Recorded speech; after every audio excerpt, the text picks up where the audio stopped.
The day I discovered Richard's affair was like any other, until it wasn't. I, Anna, 32, always considered myself observant, but that day my skills were put to a test I never anticipated.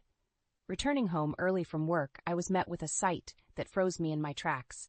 The garage shutter, always firmly closed, was ajar. Puzzled, I approached cautiously, my heart pounding an erratic rhythm against my chest. Peering inside, the world seemed to tilt on its axis. There, in the midst of our garage, was Richard's prized vintage sports car, and in it, entangled in a passionate embrace, were Richard and a woman I didn't recognize. The audacity of it, in our shared space, was a slap across my face. I stifled a gasp, biting my lip till it hurt. They couldn't know I was there. I needed evidence, something concrete. My mind raced as I struggled to think straight amidst the turmoil of betrayal. Then, as if fate played its hand, Richard's voice cut through the silence. "Come on, the car's too cramped. Let's do it outside next time, right?" His tone, light and carefree, was a stark contrast to the storm raging inside me. It was the voice of a man without a care in the world, a man who didn't deserve the loyalty I had given him. I had to act. Moving silently, I grabbed a few of Richard's clothes strewn on the floor and snatched the garage remote control. My hands trembled, but my resolve was firm. I pressed the button and the shutter began its slow descent. "You too? So ardently engaged like monkeys. Deserve to be left just as you are, with nothing on, fitting for your behavior," I whispered to myself, a bitter taste in my mouth. I left the garage, closing them in their disgrace. I couldn't bear to stay a moment longer. The evidence in my hand was my ticket to freedom from this sham of a marriage. I had always known that Richard had a penchant for theatrics, but this was a new low. It wasn't just about the affair. It was about the disrespect, the utter disregard for our marriage vows.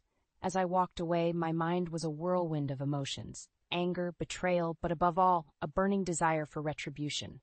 Richard had made his bed, and now he was going to lie in it. This wasn't just the end of our marriage. It was the beginning of his downfall. I was going to make sure of that. In the quiet of my office the next day, my mind incessantly replayed the previous night's events. Every casual smile and tender word from Richard now seemed like a carefully crafted performance.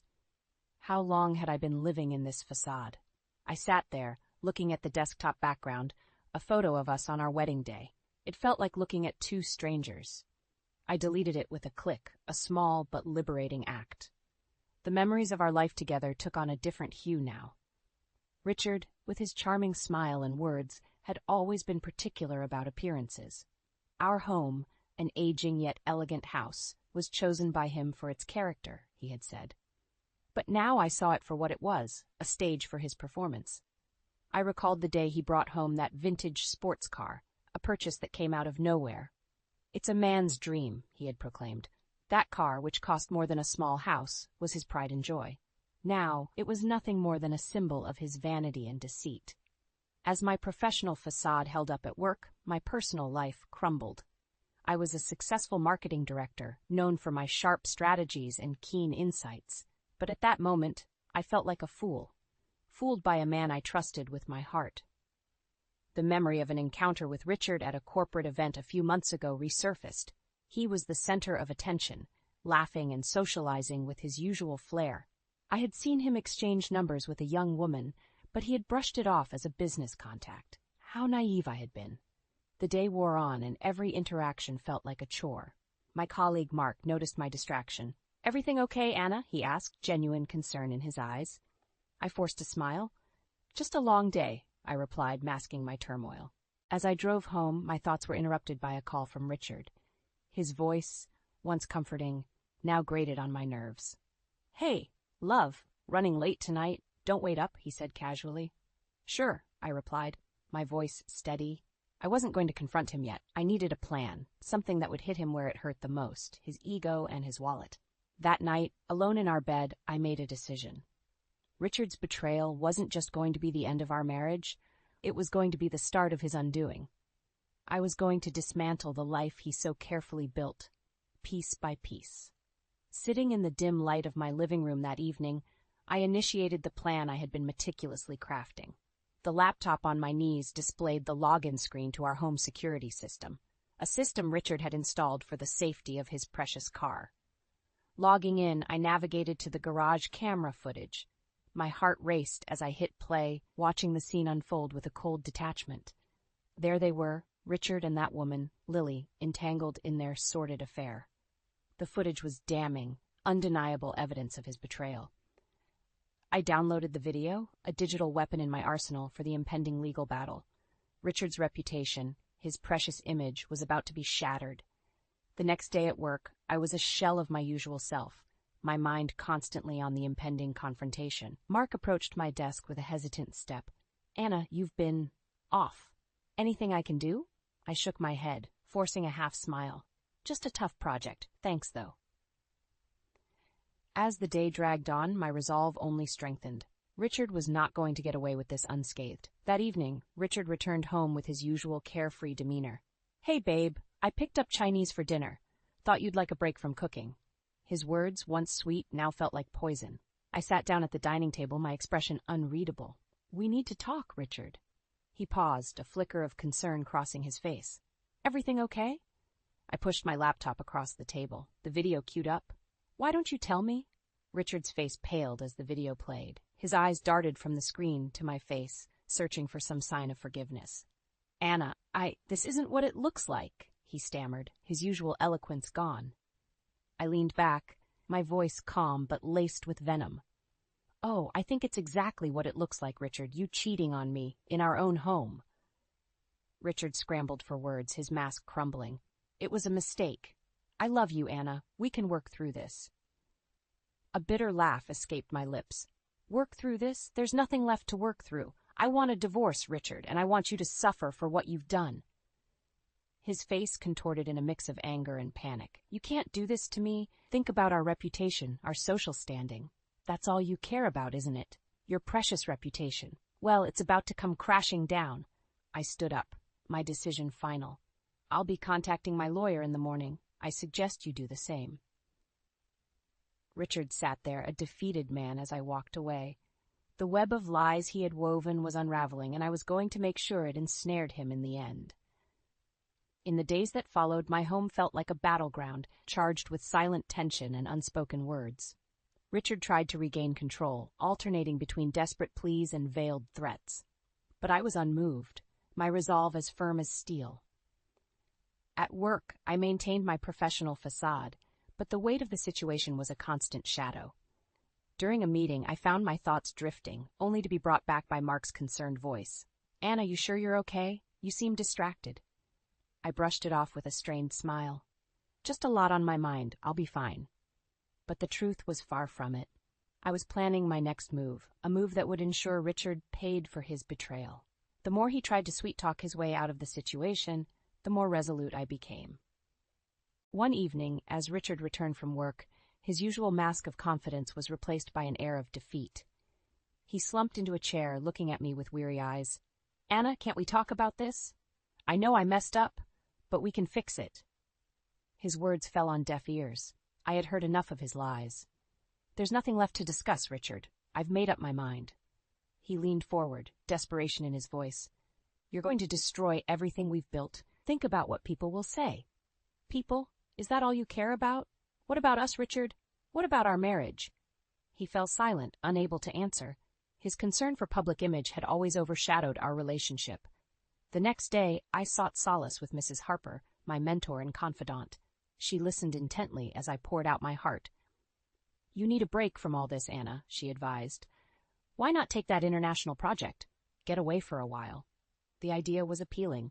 A chance to escape the suffocating atmosphere at home and put some distance between Richard and me. I made the decision. I was going to take the project and use the opportunity to gather my strength for the impending legal battle. It was also a chance to rebuild myself away from the shadow of Richard's deceit. That evening, I informed Richard of my decision. His reaction was a mix of surprise and frustration. "You're leaving now? In the middle of all this?" "Yes, Richard. I need to focus on my career, something you clearly never respected." He watched helplessly as I packed my bags. For the first time, I saw a hint of fear in his eyes. Fear of losing control, fear of facing the consequences alone.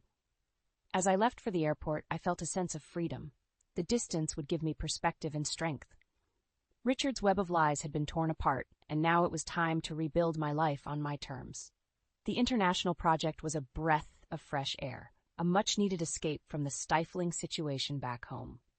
Immersed in work, I found a renewed sense of purpose and strength. Each successful meeting, every new connection, was a step towards reclaiming my independence. However, Richard's shadow loomed large, even miles away. His texts and calls, a mix of pleading and anger, were relentless. I responded only when necessary, keeping my replies brief and emotionless. One evening, after a particularly long day, my phone buzzed with yet another call from Richard. I hesitated but answered, bracing myself for another bout of emotional manipulation. "Anna, where are you? This is getting ridiculous. You can't just run away from our problems." Richard's voice was strained, a mix of frustration and desperation. I replied coolly, "I'm not running away, Richard. I'm focusing on my career, something I should have done a long time ago." "You're abandoning our marriage over one mistake. You're being unreasonable," he retorted. "A mistake? Richard, you betrayed our marriage. This isn't just a simple error you can sweep under the rug." His voice rose, tinged with anger. "You're destroying our life over your pride. Come back and we can sort this out. We'll go to therapy, do whatever it takes." I could almost see him, the charming man I married, trying to weave his web of lies again. But that man was long gone, replaced by the reality of who he truly was. "Therapy won't fix what you broke, Richard. I'm filing for divorce. It's over." There was a moment of silence, and then his voice, now colder. "You'll regret this, Anna. You're making a huge mistake." I ended the call, a sense of finality washing over me. It was clear now. There was no salvaging what was left. Richard was only concerned about his image, his comfort. He didn't truly care about us or our marriage. Back in my hotel room, I looked out at the city lights, reflecting on the path ahead. The divorce would be messy, no doubt. Richard would fight it, perhaps out of spite or fear of losing his public persona. But I was ready for it. I had gathered enough evidence, and with my career thriving, I was financially secure. As the days passed, I grew more determined. Richard's attempts to reach out became more infrequent, his messages a mix of self-pity and veiled threats, but they no longer affected me. I was moving forward, leaving the shadow of our failed marriage behind. Upon my return, the reality of my crumbling marriage hit me like a tidal wave. The house, once a symbol of our shared dreams, now felt like a prison of memories best forgotten. I moved into a modest apartment, a space that was mine alone, free from Richard's deceitful presence. The day of our final confrontation arrived sooner than I expected. Richard, looking more disheveled than I had ever seen him, had requested to meet under the guise of discussing the terms of our divorce. As I sat across from him in the sterile environment of a lawyer's office, I felt a surge of power. This was my territory, my rules. Richard started with his usual charm, but there was a hint of desperation in his voice. "Anna, can't we settle this amicably? Think about the years we spent together." His words were like echoes from a past life. "Amicable? After what you've done? You must be joking," I replied, my voice steady.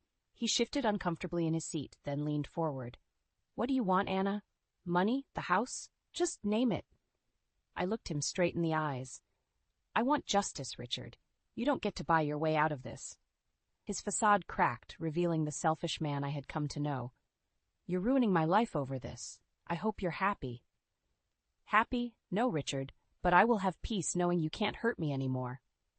The negotiation was tense, with Richard trying to manipulate every term in his favor, but I stood my ground, backed by solid evidence and a resolute legal team. As we neared the end of the meeting, Richard's demeanor changed. He was no longer the confident man I had married. Instead, he was a man cornered by his own actions, lashing out in a futile attempt to regain control. "This is a mistake, Anna. You'll regret this," he hissed, his eyes dark with anger.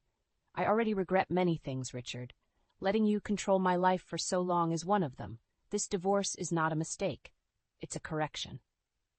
With the final papers signed, I walked out of the office feeling lighter than I had in years. The chains of our toxic marriage were finally broken. Richard had lost more than just a wife.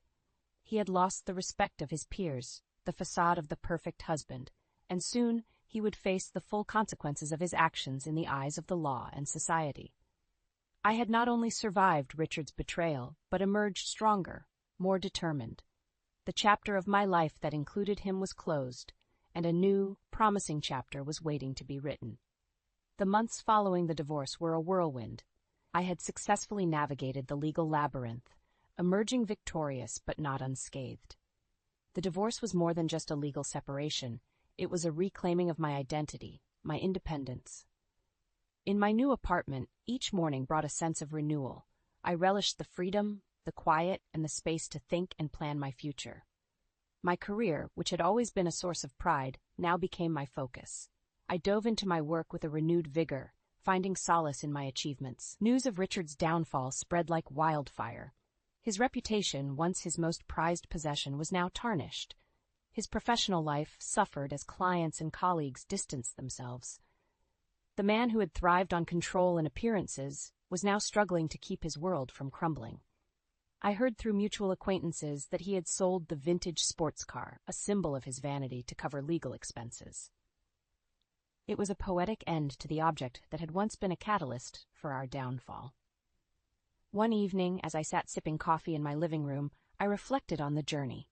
The pain, the betrayal, and the fight had transformed me. I was no longer the woman who had naively believed in Richard's lies. I was stronger, wiser, and more determined. A call from Mrs. Harper, who had been my rock throughout the ordeal, interrupted my thoughts. "Anna, how are you holding up?" "Better than ever," I replied, a genuine smile on my face. "That's wonderful to hear. You know, there's an opening for a senior position in the company's overseas branch. I think you'd be perfect for it." The offer took me by surprise. It was an opportunity I had always dreamed of but never pursued, held back by the confines of my marriage. I don't know what to say, Mrs. Harper. It's a big step. "A step you're more than ready for, Anna. You've proven your strength and resilience. It's time to take on the world."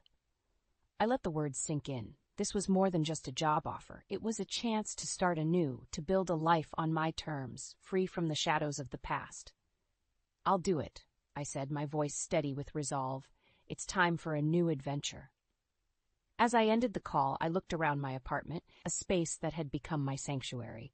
It was time to leave it behind, to embark on a new journey. Richard's betrayal had shattered my world, but in its place I had built something stronger, something truly my own. As I packed my bags for the move, I felt a sense of excitement for the future, a future that was mine to shape.